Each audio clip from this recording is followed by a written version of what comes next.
The closest feeling of remorse for your sins and actions you have done is the first night in the grave. Our actions would have been different. But from the moment you died, it's either ultimate pleasure or ultimate pain.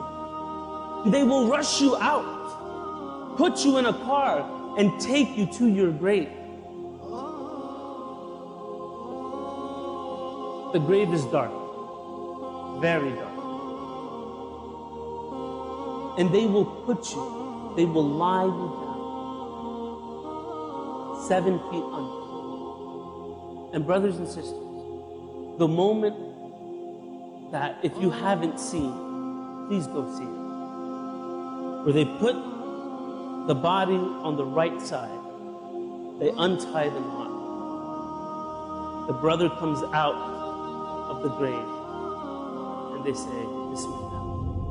They start putting dirt on top of you, just piles and piles of dirt, until you and the ground are one. And the people there are looking, crying, making dua for you. But it's only a matter of minutes, and they will leave you.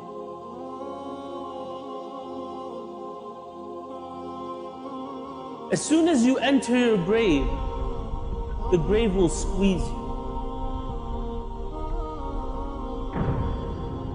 That squeeze could be a welcome back home hug, or it could be a squeeze that will break every bone in your body. But it will squeeze you. May Allah make it easy.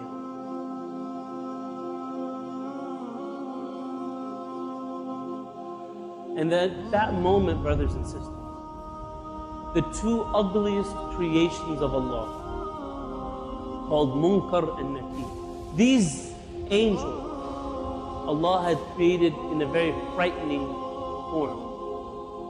And with their voices like thunder and their eyes like lightning, they will ask, who is your Lord?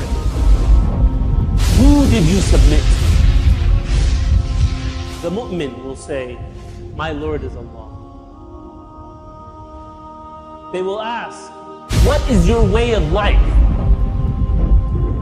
The mu'min will say, my way of life is Islam, is submission to Allah. And what do you say about the man that was sent to you? You will say, he is Muhammad sallallahu alayhi wa sallam. And they will say, Sadaqat. You have said the truth. And they will order the grave to widen. And this grave will turn into a garden of paradise. And you will chill. A very nice life.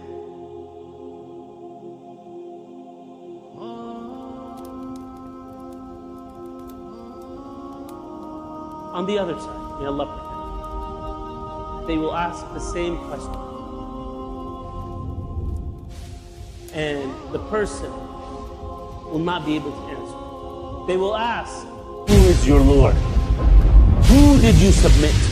They will say, I don't know. What is your way of life? I don't know.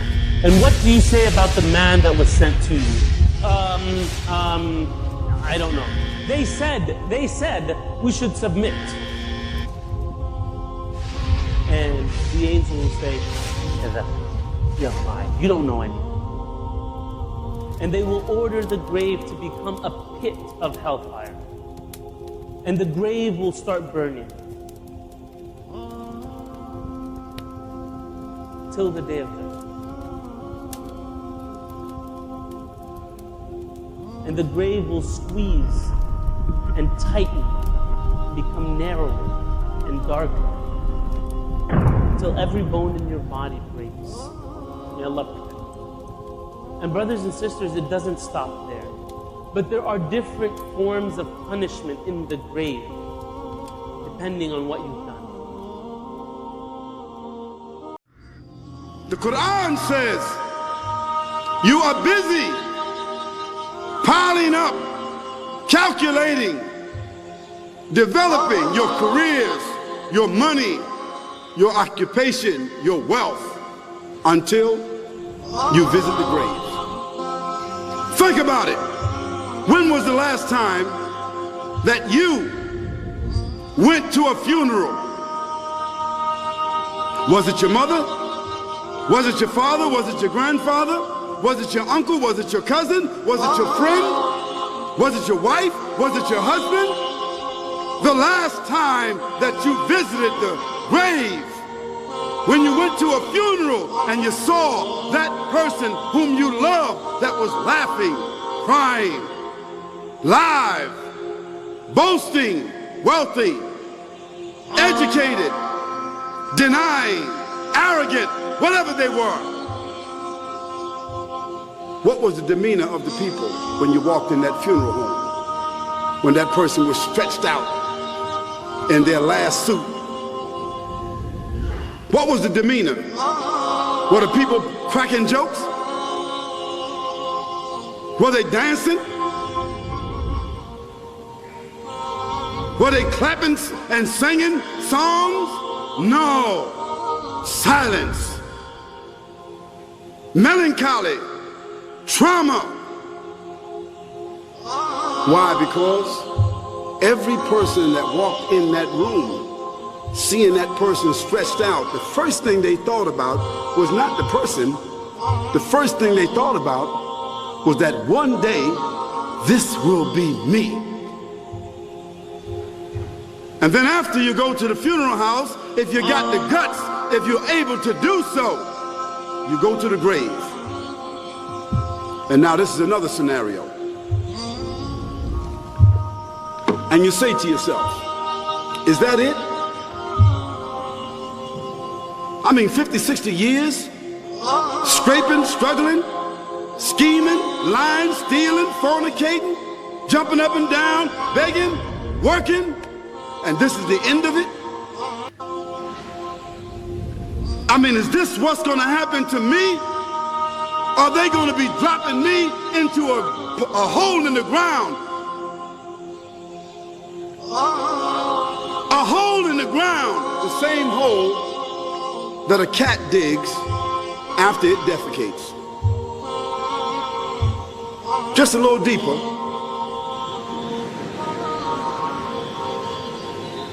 But for the same reason. The cat digs a hole because the cat has dignity. Something that human beings don't seem to have. Instinctively, the cat digs a little hole, covers it up. Humans have got to be taught to do that. But it's for the same reason. So you and I, we're going into a hole a little deeper than the one the cat dug. And all the people that's crying, pulling out their hair, screaming, almost acting like they falling in the thing with you. They want to just jump in there with you. Not really though, you know, it's all an act. Because ain't nobody really going to jump in there and stay in there. They don't love you that much.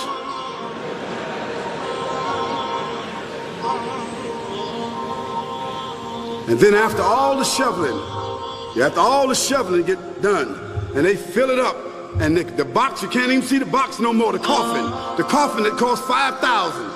I don't know what did they burn somebody in a $5,000 coffin for?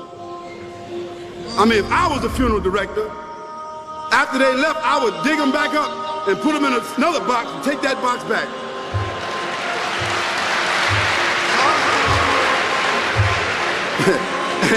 and honestly, I'm telling you, that's what they do. Yeah. So after all the money and all the drama, and they dig that hole and put you in there and cover you up. So it really means that after all this time, and the people walk away from that grave, it's over. What about that person in the grave? What's happening? Because you know and I know that death is almost like sleeping. Death is like sleeping. Your body is gone. Your body is dead. Your spirit is gone. but your consciousness is there. Yes, brothers and sisters, you and I are going to know when the people put us in that box and put us in the grave. We are going to know. Your spirit is gone. You can't shout. You can't call out. You can't say, don't leave me here. But you're going to be hearing and you're going to be seeing, because that's a different kind of consciousness. But you can't move.